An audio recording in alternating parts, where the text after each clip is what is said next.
Today we are making custom magnets using printable magnetic sheets and the print then cut function on Cricut.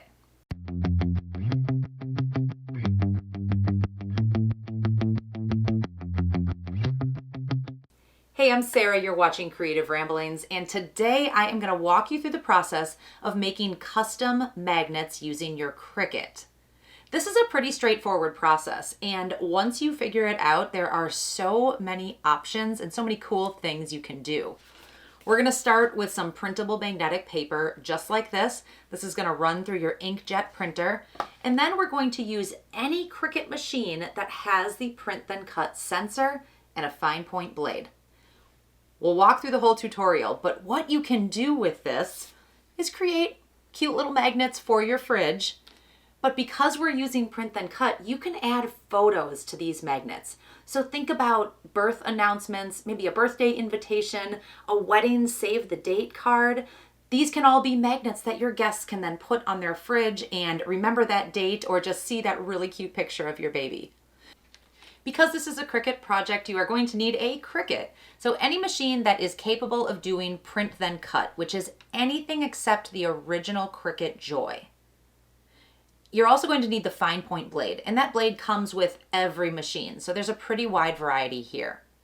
Along with your machine, you're going to need a cutting mat, and a brayer is really helpful too.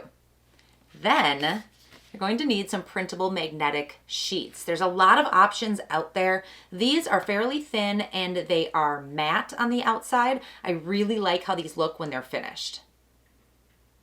You're also going to need an inkjet printer. Nothing fancy, just your regular home inkjet printer. No sublimation, no laser, inkjet printer. So let's get started and go over to Cricut Design Space. Here in Cricut Design Space, I've already got some images that I want to turn into magnets. If you go over to images, you can search for whatever you're looking for. So I just typed in flowers. It's going to give me a lot of options. So up here under filters, I'm going to sort by print, then cut. These are already formatted to print and then cut a border around the outside. Just bring them over to your mat and size them down. You'll notice that the operation up on top here says print then cut. So it's going to print that nice floral picture in the middle and then cut around the outside. So we're going to go with all of these over here, and my Maker 3 is selected. So let's go ahead and make it. This is how it's going to print. The red dotted line is the border that everything needs to stay inside of.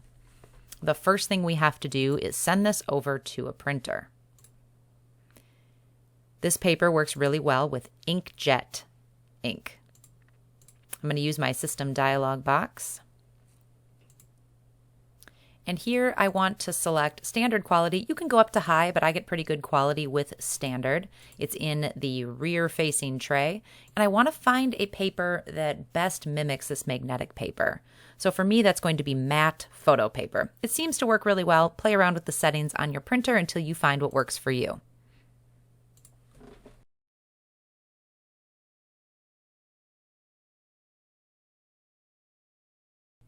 That print looks great, so we can move on to selecting our material.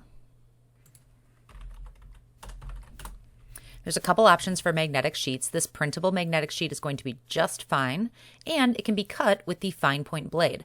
Any thicker, and we're going to need to use the deep point blade. I am going to add more pressure to this, though. That's going to depend on your blade. If you've got a brand new blade that's working really well, you can probably go with regular, but I need more for the blade that I'm using.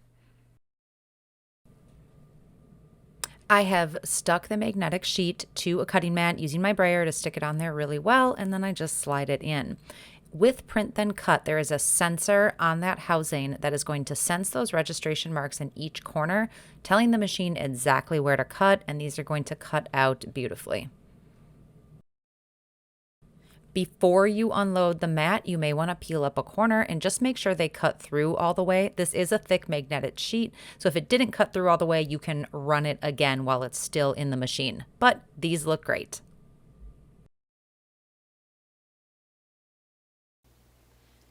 These custom magnets are really straightforward to make. And once you do them a couple times and you figure out the settings, they're gonna take you no time at all. So now you can go and really add some customization to this. I love the idea of magnetic save the dates for a wedding, so your guests can have them just front and center on their fridge so they remember your special day.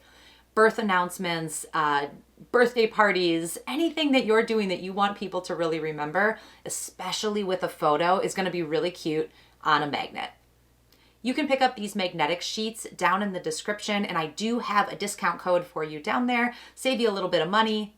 And if you want to know more about Cricut, I've also got my Cricut playlist linked down there as well. Tons of tutorials to help you get the most out of your machine. If you like this video, give me a thumbs up and consider subscribing. I'm here every week with new videos. And if you want even more out of this channel, consider the Creative Ramblings membership. Hit that join button right below this video, and it's going to tell you all about the perks that are in it for you. Thank you so much for watching. We'll see you next time.